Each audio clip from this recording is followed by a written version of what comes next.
아들이 늘 노래만 하기 좋아하고 기타 치는 것만 좋아해서 아버지가 아들을 불러놓고 말했습니다.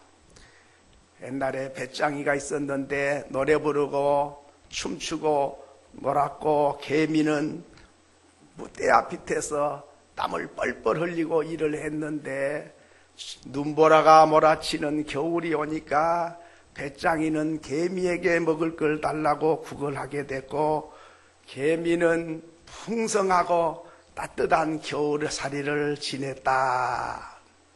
이렇게 이야기를 했습니다. 그랬더니 아버지, 그 이야기는 1권에만 나왔어요.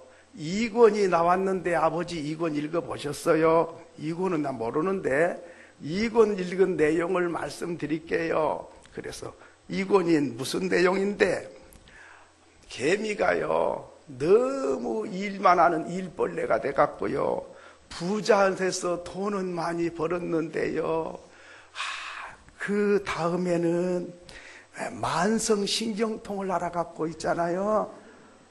안 아픈 데 갖고 걷지도 잘 못해 갖고요 병원에 입원했는데 번 돈 병원 다 갖다 주고 그냥 노후에 그렇게 아파서 골골하다가 죽었대요. 그리고 배짱이는 있지요, 맨날 노래하고 춤추더니 연예 기획사 대표가 와가지고 스카웃을 해갔는데 대박이 났대요.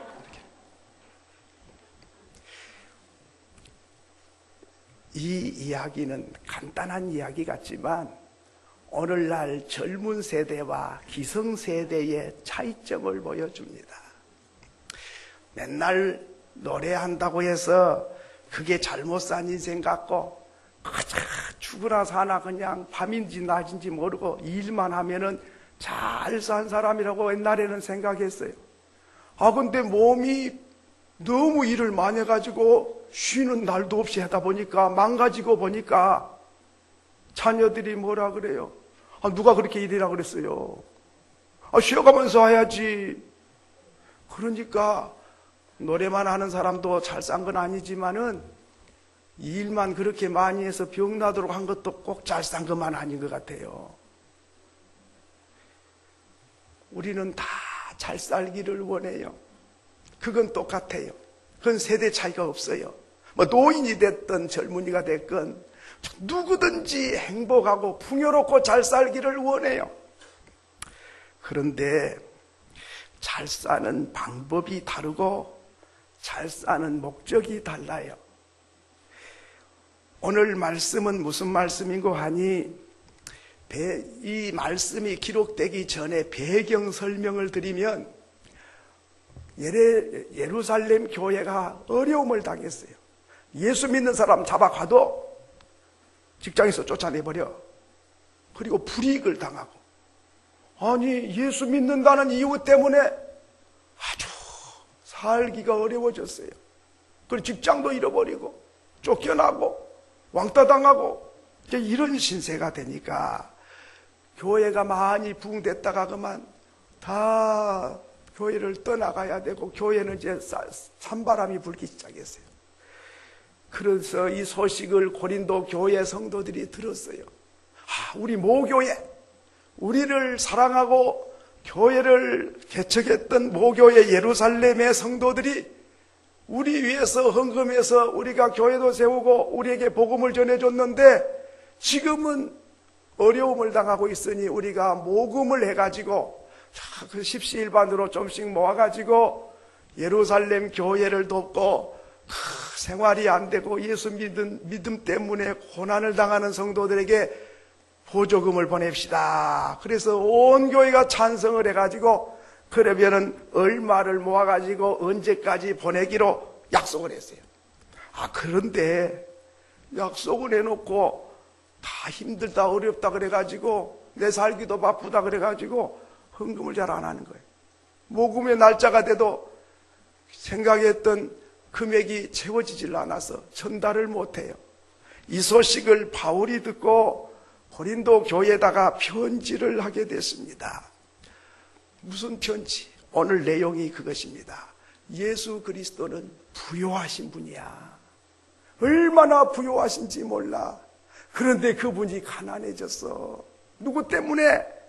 우리를 부유하게 하려고 가난해졌다.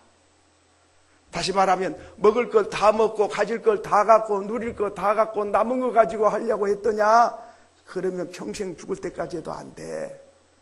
내가 덜 먹고 덜 쓰고 내가 좀 가난해지고 그래야만이 저들을 부유하게 할 수 있는 거야.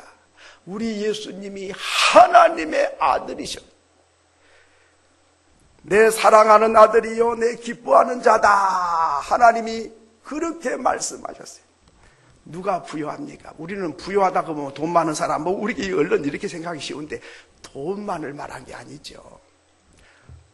오늘이라도 하나님의 음성이 똑똑하게 가슴에 들리기를, 너는 내 사랑하는 아들이요 내 기뻐하는 자다. 하나님이 그런 확신만 주시면 아무것도 없어도 춤추고 노래하며 살 수 있어요. 바로 우리 예수님은 세례를 받고 요단강에서 물속에서 막 올르자 하늘 문이 열리고 성령이 비둘기같이 임하면서 하늘이 울리는 큰 내송소리와 같이 울려 퍼졌습니다. 이는 내 사랑하는 아들이요 내 기뻐하는 자니라. 하늘 문이 열리면서 이런 웅장한 소리가 하늘을 진동시키고 땅을 흔드는 소리가 들린 것이죠. 우리 예수님은 이렇게 부유하세요. 하나님의 사랑을 전폭적으로 받으시는 귀하고 존귀한 분이셨습니다. 빌립보서 2장 6절로 7절에 보면 그는 근본 하나님의 본체시나 하나님과 동등됨을 취할 것으로 여기지 아니하시고 자기를 비어 종의 형체를 가져 사람들과 같이 되었고 하늘의 영광의 보좌를 내버리고 낮고 천한 이 땅에까지 내려오셔서 흠과 티가 없는 죄 없는 그분이 마치 큰 죄인인 것처럼 십자가에 매달려서 살을 찢고 피를 쏟아 비참한 죽음을 그 악한 강도들과 똑같이 매달려서 죽을까지 그렇게 가난해지셨다 하는 것입니다. 예수님은 존귀하신 분인데 사람이 되셨어요. 비천한 사람. 하늘처럼 높은 분이 땅처럼 낮아지셨습니다. 그렇게 능력이 많으셔서 못할 일이 없는데 아무것도 하지 못하는 사람인 것처럼 끄는 대로 끌려가고 때린 대로 맞아야 되는 무능해 보이도록 가난해지셨습니다. 흠과 티가 없는 분이 마치 살인 강도처럼 죄인이 되셨습니다. 부요하신 분이 가난해지셨어요. 그러면 누구를 위해서 가난해졌는가? 오늘 성경을 보니까 예수님은 나를 위해서, 나를 부요하게 하기 위해서 가난해지셨다 했습니다. 누가 나를 칭찬만 해도 참 고맙고 작은 선물만 하나 해도 참 감사한데 나를 부요하게 하면, 그러기 위해서 그가 가난해지면 그 은혜가 얼마나 큽니까? 우리 주님이 가난해지고 약해지고 죄인되고 비천해지셨습니다. 누구 위해서? 나를 위해서, 나를 부요하게 하시려고. 나 같은 죄인을 의인을 만들기 위해서 주님이 죄인이 되셨다. 비천한 나를 존귀하게 만들기 위해서 주님이 비천해졌다 하는 것입니다. 사단의 종노릇하는 나를 하나님의 자녀로 삼기 위해서 주님이 죄의 종이 되셨다 하는 것입니다. 멸망받을 나를 위해서 영생을 얻게 하시려고 십자가를 지셨다 했습니다. 지옥의 형벌받을 나를 천국 가게 하시려고 죄값을 주님이 지불하셨다 하는 것입니다. 저주받은 나를 대신해서 주님이 대신 저주를 받으셨다. 멸시받은 나를 영광스럽게 하시기 위해서 주님이 대신 멸시를 받으셨다. 나 같은 죄인을 몸과 마음과 영혼을 치유하기 위해서 그는 살을 찢고 피를 쏟아서 나를 치유하셨다 하는 것입니다. 그 높으신 분이, 그 영광스러우신 분이, 그 능력이 한이 없으신 분이, 모른 바가 없으시고 못할 일이 없으신 그분이 마치 아무것도 모르고 아무것도 할 수 없는 무능하고 흉악한 죄인처럼 그렇게 되셨다. 왜? 누구 위해서? 나의 죄를 위해서 나를 부욕해 하시려고, 나를 높이시려고, 나를 천국 백성 삼으시려고, 나를 하나님의 자녀의 권세를 주시려고 주님이 그렇게 하셨다는 사실입니다. 그러면 나를 위해서 그랬다. 그 말은 모든 인류를 위해서 했지만은 효력은 아무에게나 나타난 게 아니에요. 주님이 부요하신 분이 가난해졌으면 모두가 다 부요해지냐? 그건 아니에요.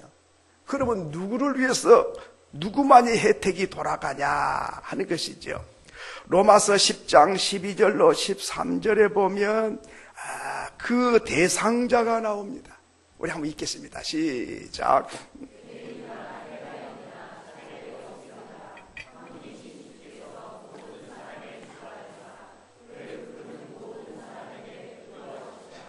자, 우리 끝에 뭐라 했습니까? 한번 따라합시다. 그를 부르는 사람에게, 그를 부르는 자에게 부요하시도다.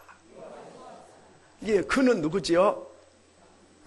우리가 믿는 하나님, 주의 이름을 부르는 자에게는 부요하시도다. 그러니까 주님이 가난해지셨고 우리를 부욕해 하시려고 하는데 자동적으로 그렇게 된 게 아니라 주님을 믿고 주님을 찾고 주님을 부르짖고 주님을 내 주인이라고 부르는 사람에게 부욕해 하시려고 그랬다. 로마서 10장 13절에는 보면 누구든지 주의 이름을 부르는 자는 구원을 얻으리라. 그러니까 주의 이름을 부르는 자에게는 이 부요함이 있고 주의 이름을 부르지 않는 사람에게는 부요함이 없는 거예요. 이게 중요해요. 주의 이름을 부르는 자는 구원을 얻으리로다. 주의 이름을 부르는 자는 구원을 얻으리로다. 주의 이름을 부르느냐 안 부르느냐? 그냥 부른 게 아니죠. 주님을 마음에 모시고 믿음으로 나의 주님이십니다. 주님, 나를 위하여 이 땅에 오셨고 내 죄를 위하여 십자가에 매달리셨고 주님이 나를 구세주로 이 땅에 오셨습니다. 주님을 믿음으로 부르는 자에게 부욕해 하시려고 오셨다 하는 것입니다. 그러면 무엇을 부욕해 하시는가? 로마서 11장 33절에 보면 깊도다 하나님의 지혜와 지식에 풍성하며 하나님 이름을 부르고 믿는 자에게 하나님을 아는 지혜가 풍성하고 지식이 풍성하게 하신다. 무슨 말인 거 아니? 하나님 예수를 믿지 않는 사람은 하나님이 누군 줄 몰라요. 평생 태어나서 죽을 때까지 하나님의 말씀을 들어본 적도 없고 하나님이 누군지 안 적도 없고 하나님을 진심 어린 마음으로 불러본 적도 없이 이 땅에 왔다가 죽어간 사람들입니다. 그러나 저와 여러분은 예수를 알고 예수를 부르는 사람들입니다. 예수를 바로 믿고 믿음을 가지고 부르고 찾는 사람들에게는 하나님이 부욕해 하시는데 세상 사람들이 들어본 적도 없는 걸 듣게 되고 세상 사람들이 깨닫지 못한 것을 깨닫게 되고 세상 사람이 죽을 때까지 배워도 알지 못하는 것을 알게 되는 것이죠. 그러므로요, 세상에 평생 태어나서 수십 년 살면서 배우고 연구를 해도 하나님이 누군지, 인생이 어디서 왔는지, 무엇을 위해서 살아야 되는지, 인생은 어디로 가는지, 주인이 누군지, 천국이 있는지 지옥이 있는지 몰라요. 그런데 난 놓고 기억자를 몰라도 교회를 오셔가지고 예수를 믿으면 하나님이 누군 줄을 알아. 인생이 어떻게 살아야 복된 줄도 알아요. 그리고 인생이 죽으면 어디로 가는 줄을 알아. 세상 사람은 평생 연구해도 들어보지도 못하고 본 적도 없고 깨닫지도 못하는 것을 주를 부르고 주를 믿는 자에게는 하나님을 아는 지혜와 지식에 부욕해 하시는 하나님이신 줄로 믿습니다. 저는 놀랄 때가 있어요. 초등학교도 그 권사님 간 적이 없어요. 그런데 한글을 잘 읽으셔. 근데 몰랐어요. 한글도 몰랐는데 교회를 오셔가지고 늘 성경 읽으면서 그냥 따라서 읽고 이러다 보니까 터득이 된 거예요. 그래서 이제 글을 읽어요. 근데 그분은 교회만 다녔지 아무것도 모르는 줄 알았는데 그분이 박사님보다 나서 하나님이 이걸 기뻐해요. 이래야 복을 받아요. 이래야 되는 거예요. 하나님 이러기를 원하셔요. 그분은 동네에서 최고 가는 어른이셔. 학문을 많이 알아서가 아니라 하나님을 아는 지혜가 있어요. 그러니까 그분이 동네 사람들이 무슨 어려운 일 생기면 그분에게 가 묻는 거예요. 인자하기 그지였고 예수님을 닮았어요. 또 주님이 가난해짐으로 우리가 부욕해 됐는데 고린도후서 6장 9절로 10절에 보면 그렇게 말씀했습니다. 무명한 자 같으나 유명한 자요, 죽는 자 같으나 우리가 살아있고, 또 징계를 받은 자 같으나 죽임을 당하지 아니하고, 근심하는 자 같으나 항상 기뻐하고, 가난한 자 같으나 많은 사람을 부요하게 하고, 아무것도 없는 자 같으나 모든 것을 가진 자로다. 이런 부요. 세상 사람 볼 때는 저거 아무도 별 볼 일이 없어요. 그런데 이분이 부요한 사람 중에 부요한 사람. 성경에 보면 다니엘 같은 사람. 포로로 잡혀와가지고 아무 쓸모도 없고 가난뱅이 천덕꾸러기 같은데 이분이 하나님을 아는 지혜와 지식이 있어요. 임금이 꿈을 꾼 것도 다 말해주고 해몽을 해줘요. 앞으로 되어진 일까지 다 말해줘요. 아주 부요한 사람이지. 요한복음 14장 1절로 4절에 보면 너희는 마음에 근심하지 마라. 하나님을 믿으니 또 나를 믿으라. 내 아버지 집에 거할 곳이 많도다. 그렇지 않으면 내가 너에게 일렀으리라. 내가 너희를 위하여 처소를 예비하러 가노니 처소를 예비하면 다시 와서 너희를 이 처소에 있게 하리라. 이 무슨 말씀입니까? 예수님이 떠나가면서 하신 말씀. 내 떠나간다고 걱정하지 마라. 내 뭐하러 가는 줄 아냐? 너희들 살 집지로가 천국에 황금 보석으로 영원히 살 집을 지러 간다. 다 지어놓으면 내가 와서 너희를 데리고 가서 그 영원한 천국에 들어가게 하려고 내가 집을 지러 간다 했어요. 여러분 다이아 반지 여기다 끼고 다니고 금반지다고 막 반짝반짝 자랑하고 그러십니까? 그런 거 부러워할 필요가 없어요. 천국에 가면 발로 지근지근 밟고 다니는 것이 보석이에요. 그리고 저와 여러분은 이 아파트가 좁고 돈이 없다고 너무 걱정하지 마요. 잠깐 나그네로 소풍 와서 몇 년 사는 거예요. 이제 하나님은 오라는 소리가 떨어지면 할렐루야 하고 손뼉치고 빈손 들고 천국의 황금 보석 맨션으로 꾸며진 곳 분양받아 놨어요. 이제 완공 단계에 있어요. 이제 여기 보니까 조금 먼저 가실 분도 계시고 조금 늦게 가실 분도 있어요. 생각만 해도 감격해. 그러므로 오늘 우리는 이 땅에서도 부요하고 하늘나라에서도 부요하고 물질도 물론 부요하지만은 마음이 부요하고 영적으로 부요한 사람, 그런 사람 만들기 위해서 주님이 낮아지시고 그렇게 가난해지셔서 저와 여러분을 부욕해 해주시는 줄로 믿습니다. 그렇기 때문에 날마다 마음이 부요해야 돼요. 뭐 이런 게 없다. 아이고 저 집은 큰데 우리 집은 작고, 저 사람 자동차가 비가 번쩍한데 나는 티코 타고 다니고, 저 사람은 빌딩 있는데 나는 뭐 가진 게 없고, 뭐 그건 안 믿는 사람들이 하는 것이고, 할렐루야, 우리는 이 땅에서도 부요하고 하나님 나라에 가서도 부요하고 마음이 부요하고 영혼이 부요하고 아무것도 없는 자 같지만 모든 것을 가진 사람, 하나님을 아는 지혜와 지식이 풍성한 사람, 저와 여러분 그렇게 만드시기 위해서 주님이 가난해지셨습니다. 그 은혜를 늘 기억하고 감격하고 살아가는 저와 여러분이 될 수 있기를 소원합니다.